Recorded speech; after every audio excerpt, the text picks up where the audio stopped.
Hello, everybody. This is day 2, and today was the day with Joseph McClendon. And yeah, it was very emotional. I mean, I didn't know Joseph, I heard about him, but it took a little time to actually warm up to him. And he has a humor that's just really funny. And what I love about him is like when he says, stop, stop, stop. And it's like all these little gestures that say, give it to me, give it to me. And then at the same time, he's saying, stop, stop, stop. It was so funny. He's really funny. And the gestures he makes, he has more of the jester fool archetype. Tony is more a king, magician, lover archetype. And so they complement each other very, very well. And yeah, what did we do today? I mean, I had a real breakthrough. And I know I have a breakthrough when I have to go to the toilet twice to redo my makeup because I've been crying. I didn't expect to cry. I mean, I go to so many of these transformational courses, but what happened today was we did a process called Decide, Commit, and Resolve. And the story that was told was there were 10 birds on a a tree or something, and 9 of them decided to fly. How many of them were left? And the crux was that a decision is not a decision until you commit and you resolve. So just because the birds decided to fly didn't mean that they would do it, or that they would bring it to a resolution. And so that was a real eye-opener to me. And I think intellectually you always know it, but I think it's in these moments of truth, when you come to a course like this and when you do a life transformation program like this, that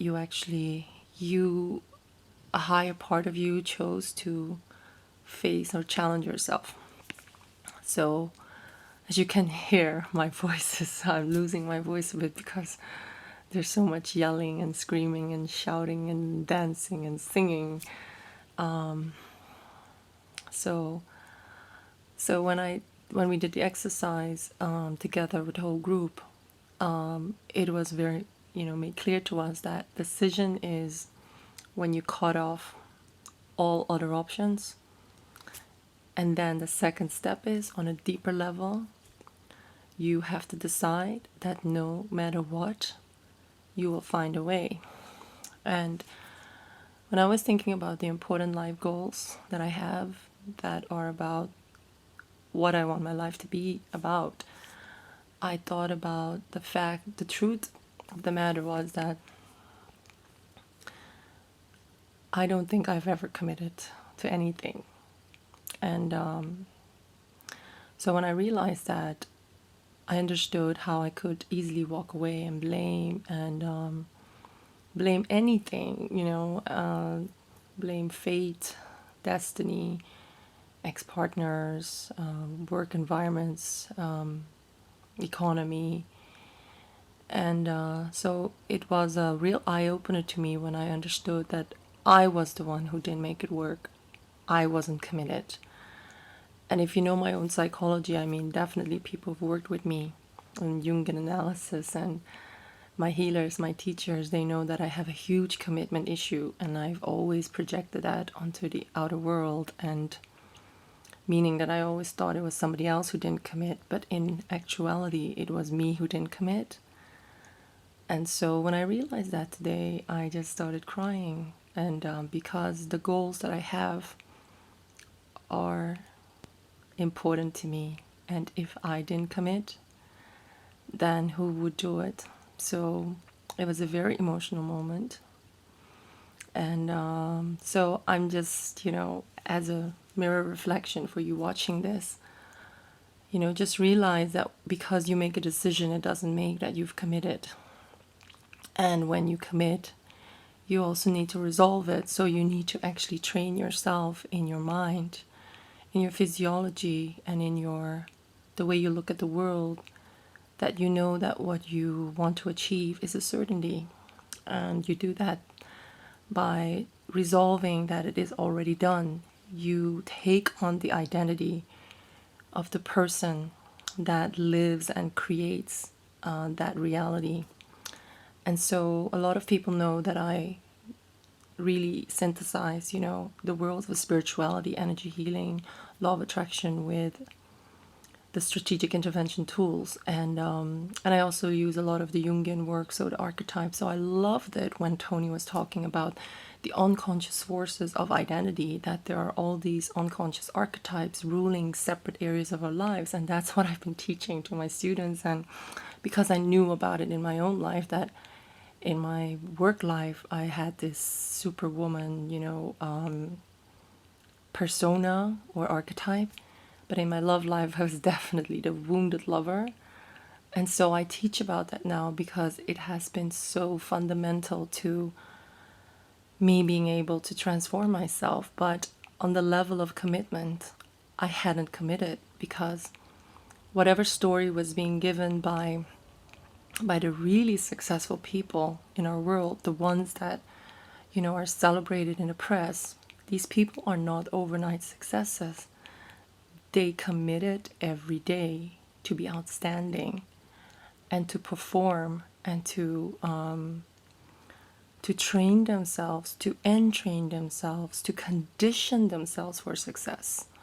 So there were a lot of learnings about how we, I wouldn't say sabotage, but how we just miss fundamental pieces of, the processes that help us understand success, that help us understand human motivation, that help us understand what creates our reality, what creates our state, what creates, how we make decisions. And so I've been on the training now for like over a year, and so much fell into place today. And of course, my personal breakthrough was that I wasn't committed, because after a few things not going well, I will internally give up, or I will internally feel like a failure.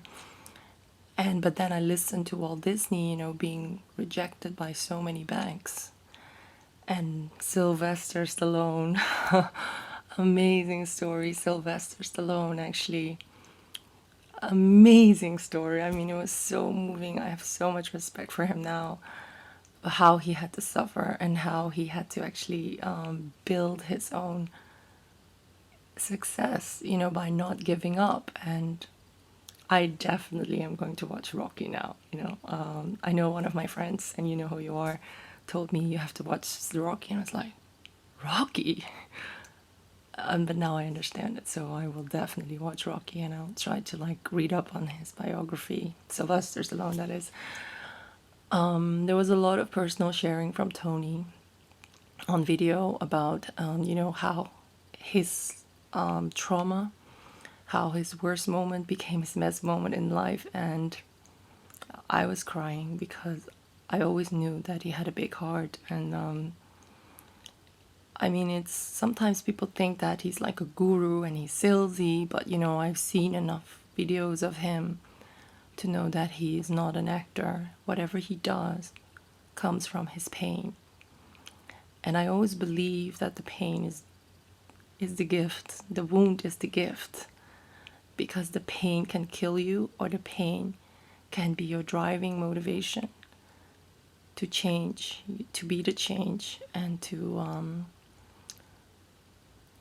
give more love. And so many stories that were shared today were about the choices that we make to struggle and to survive and to battle, or to see life as an amazing choice to every day give more love and contribute more, and how to challenge ourselves in that and being the best that we can be. So another thing that really moved me was the closing the gap exercise. And in the closing the gap exercise,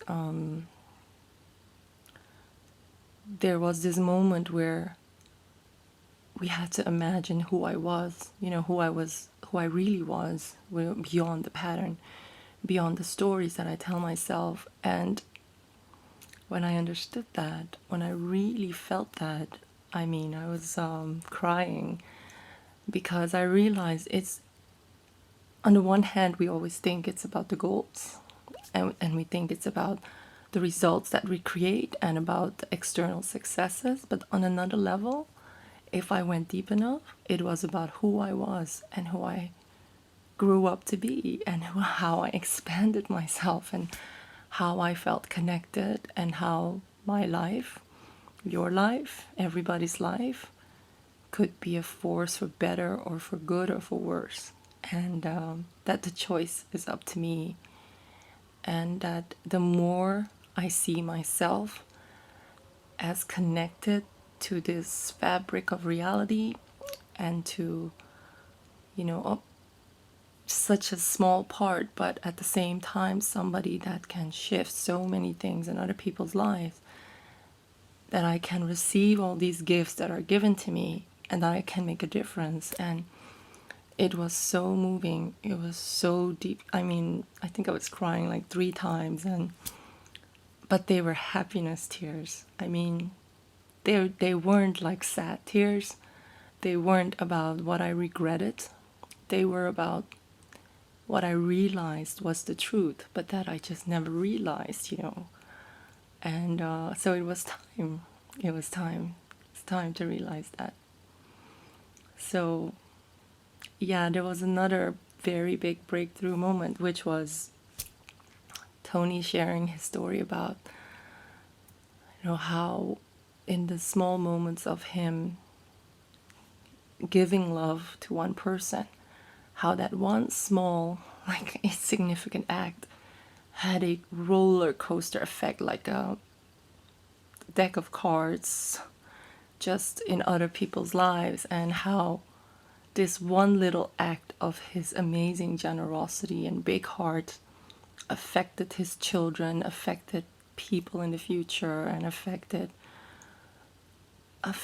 like his company's success, like so many years later. And it just showed me that love is not wasted, and love is about the now, and living is about the now. There was a lot of work around, how we make decisions, and the clarity of the decision-making process, and where it goes wrong. So there were so many tools that were given that I'll definitely use them in my coaching and with my clients. But and what really inspired me was that I saw Tony crying, and several occasions, and he was real. He was real. Because I'm sure that certain things, like his dad leaving, I'm not sure he ever healed that, and I'm not sure any child can ever heal a parent leaving. And yeah, I can really tap into that archetype of the orphan, although I never felt abandoned, but it's an archetypal pain that I can feel. And so to see him talk about his pain, and to see him change that into his life, his legacy, and yeah, it blew me away. I felt so fortunate to be there, and I understood why last year, when my life was sort of falling apart because of a relationship. Hello. Sorry, I just sometimes think that my drama is so pathetic. And I think it was a blessing that relationship fell apart, because it made me understand that I wanted to go to level 3. I didn't want to live at level 1. I didn't want to live at level 2 love. I wanted to live on level 3 love, and maybe even go to level 4. I'm not sure I can do it, but level 3 is where I want to live.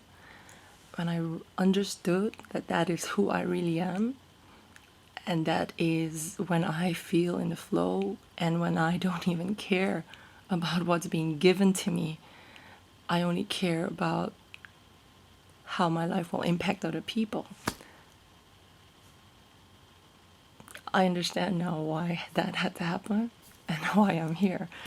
And yeah, I mean, it was really amazing. We had some really fun exercises around our states, coming back into state and mirroring and leading and all these NLP techniques. And yeah, I mean, the power was not in the techniques. The power was in the self-reflection and the decisions that we were, guided to make, and the revelations that came, the insights, the light bulbs. And so, yeah, what you can do in 2 days of your life, it's amazing. So deep respect for John McClendon and whoever helped Tony, like Milton Erickson. All these amazing stories about Tony's own fears and Joseph's own fears and the people that work with them. And if you're watching this, you haven't been to UPW, I would say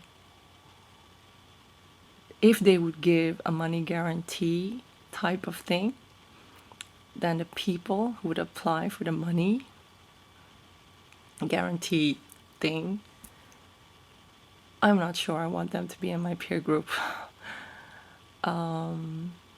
Yeah, so this stuff works, and even for somebody like me who does a lot of stuff.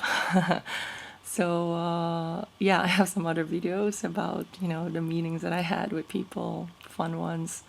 So I hope that you'll enjoy them. But thank you for listening. And I've been told tomorrow will be a big day, so we will wake up early. We will be, yeah, sitting more in front so that we'll see more of the master.